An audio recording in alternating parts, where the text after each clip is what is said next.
even just looking at the Celtic team, you go back to last season and you take out of Ange's team, Starfelt, Carter Vickers isn't there for a lot of the season, Moy, Hatati's been out for most of the season, we all know about Abada, Jota. You took that out of Ange's team, it would cripple it. So, I mean, I get Rodgers, the buck stops with him, but it's remarkable that Celtic haven't replaced these players, or adequately replaced them at least. Yeah, I mean, the bigger picture is Celtic perhaps grossly over, I'm not exaggerated, over kind of assessed where they were last season and underestimated where Rangers were. There wasn't that much between the sides the last couple of years, really, in real terms.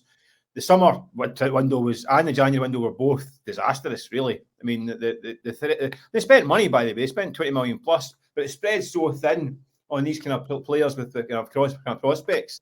It's wasted because none of these signings have been any good.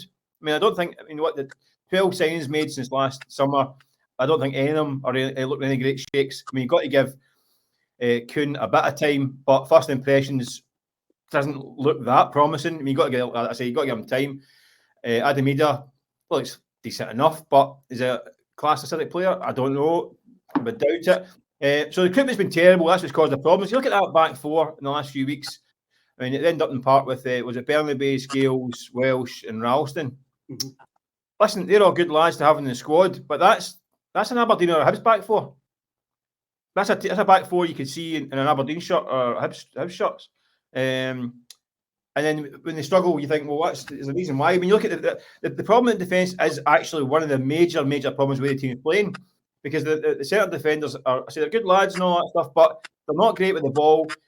The building for the back isn't happening. In the past, under Rodgers, they had guys like Christopher Ayer, Dedrick Boyata, Simonovic, Benkovic, guys that could stand in the ball and step up, and Sviatchenko, guys that can step into the midfield with the ball, make a pass, hold the play. What happens now is you're getting centre halves that are passing the ball back to each other, back and forward, and going nowhere.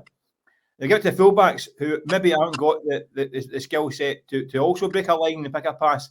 The moves are breaking down before they even leave their own half. Kamara didn't actually press particularly aggressively. They just got in the way, and Celtic defenders couldn't handle having the ball at their feet.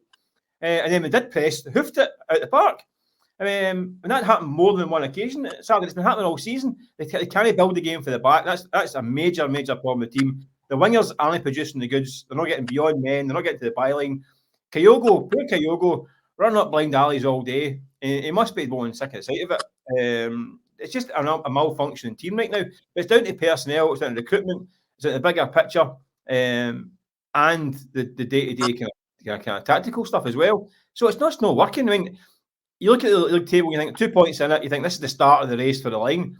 But for Celtic, it feels kind of like the finish.